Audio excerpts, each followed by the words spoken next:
On a cold May morning in 1536, Anne Boleyn, the woman who had captivated a king, met her end on the executioner's scaffold. The air was thick with tension, and the crowd gathered to witness the fall of a queen who had once been the center of the Tudor court. Anne, dressed in a simple gown, faced her fate with a composed demeanor, her final moments a stark contrast to the tumultuous life she had led. Her fall from grace was swift and brutal, a stark reminder of the fickle nature of power and the heart of a king obsessed. Anne's journey from the heights of royal favor to the depths of despair was a dramatic tale of ambition, love, and betrayal.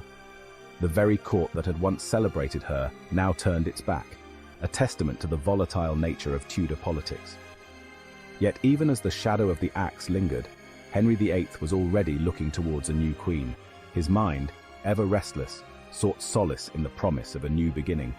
The king's heart, though hardened by the trials of his reign, still yearned for the companionship and the hope of a male heir that had eluded him. That woman was Jane Seymour, a lady-in-waiting to both Catherine of Aragon and Anne herself. Jane, with her demure and gentle nature, seemed the perfect antidote to the fiery and controversial Anne. Her presence at court had been understated, yet she had caught the king's eye with her quiet grace and steadfast loyalty. Within days of Anne's execution, Henry made his intentions clear, showering Jane with gifts and attention. The court watched in astonishment as the king, undeterred by the recent tragedy, pursued Jane with a fervor that left no doubt about his intentions. Lavish banquets, precious jewels, and public displays of affection marked the beginning of their courtship. The court, still reeling from the shock, watched as the king pursued his new love with frantic energy. Whispers and rumors spread like wildfire as courtiers speculated about the future of the kingdom and the fate of the new queen-to-be. The atmosphere was charged with anticipation and uncertainty, as everyone awaited the next move in this royal drama. Jane, however, was the antithesis of her predecessor, a woman of quiet piety and traditional values. Her demeanor was calm and composed, a stark contrast to Anne's fiery spirit. Jane's modesty and devout nature endeared her to many at court, who saw in her the promise of stability and a return to more conventional values. Whatever the truth, Jane's ascent to the throne marked a turning point in Henry's reign. Her marriage to the king was seen as a new chapter, one that held the promise of peace and continuity. As Jane took her place beside Henry, the court and the kingdom looked on, hopeful that this union would bring the stability and prosperity that had long been sought. From the outset, Jane Seymour presented a stark contrast to her predecessor. Where Anne had been vibrant and outspoken, Jane was reserved and devout. While Anne had embraced the burgeoning Protestant faith, Jane remained a staunch Catholic. Jane's tenure as queen was marked by a sense of cautious optimism. The court, weary of the drama and intrigue, welcomed the return to a more traditional courtly life. Jane, unlike Anne, had no desire to involve herself in matters of state. Her focus was solely on securing her position and fulfilling her duty to provide the king with an heir. Her presence seemed to have a calming effect on the king, tempering his more volatile impulses. While Jane Seymour may not have possessed the sharp intellect or political acumen of Anne Boleyn, her influence on the king should not be underestimated. She understood the precarious nature of her position and the importance of treading carefully in the treacherous waters of the Tudor court. Jane used her position to promote reconciliation and healing within the royal family. She encouraged Henry to restore his daughters, Mary and Elizabeth, to the line of succession. She also interceded on behalf of those who had fallen foul of the king's wrath. These actions earned her the respect and affection of many who had viewed her with suspicion. More importantly, Jane understood the depth of Henry's desire for a male heir. This shared ambition, more than anything else, bound them together. Henry VIII's quest for a male heir had consumed him for years. It had driven him to break with Rome, to cast aside his first wife, and to defy the Pope himself. Anne Boleyn's failure to produce a son had sealed her fate. Now, all eyes were on Jane Seymour, the quiet, unassuming queen who carried the weight of a dynasty on her shoulders. The pressure on Jane was immense. Every cough, every ache, every change in her routine was scrutinized for signs of pregnancy. While Jane Seymour focused on her role as queen and Henry's desire for an heir, the fires of religious reform continued to burn throughout England. The dismantling of the monasteries led to uprisings, brutally suppressed by the king's forces. Jane, a devout Catholic at heart, likely held private reservations about the pace and brutality of the king's reforms. However, she was wise enough to keep her counsel. Instead, she focused her energies on promoting reconciliation and compassion.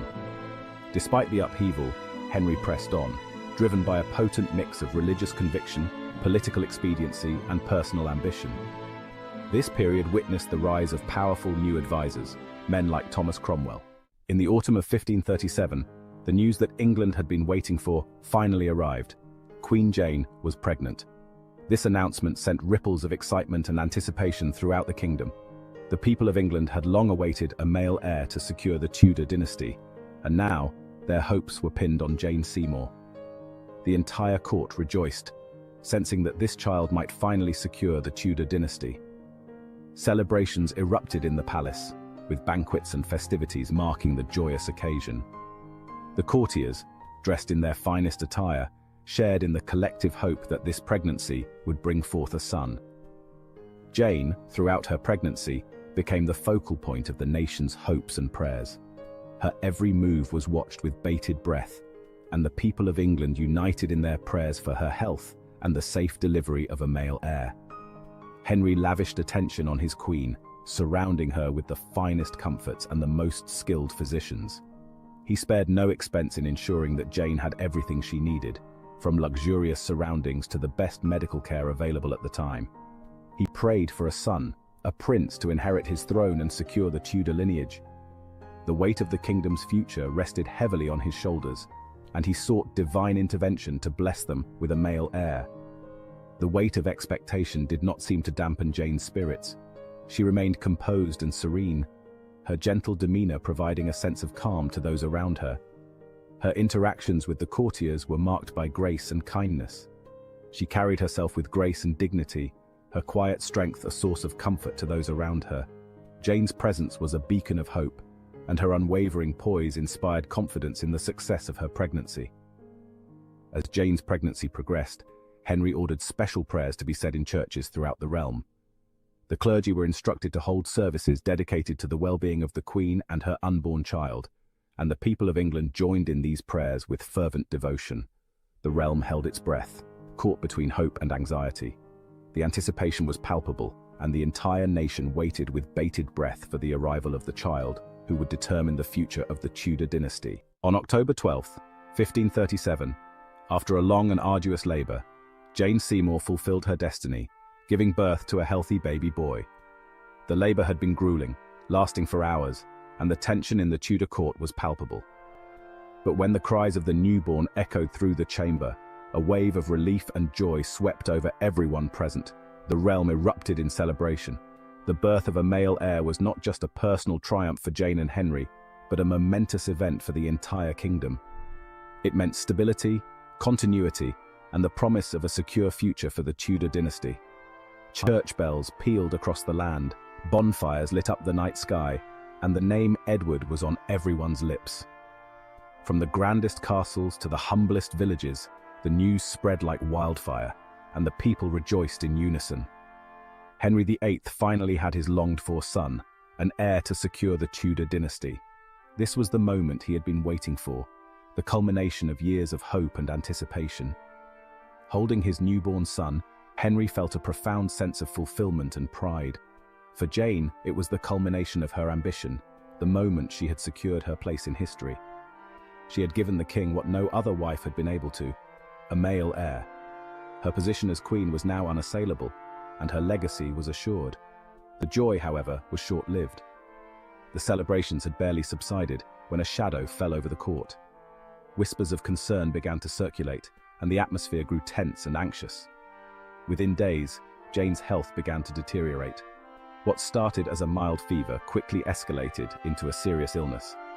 The Queen, who had been the center of so much joy, was now the focus of grave concern. Despite the best efforts of her physicians, her condition worsened. The doctors tried every remedy known to them, but nothing seemed to help. The court watched in helpless despair as Jane's strength ebbed away. On October 24th, just 12 days after giving birth to the future Edward VI, Jane Seymour breathed her last. The court was plunged into mourning, and Henry was inconsolable. The Queen, who had given him everything he desired, a son and heir, was gone. Her death marked a poignant and tragic end to what should have been a time of great joy. The Tudor court, once filled with celebration, was now shrouded in sorrow and loss. The death of Jane Seymour cast a pall over the celebrations for the birth of Prince Edward. The nation, which had so recently rejoiced at the arrival of a male heir, was now plunged into mourning for their queen.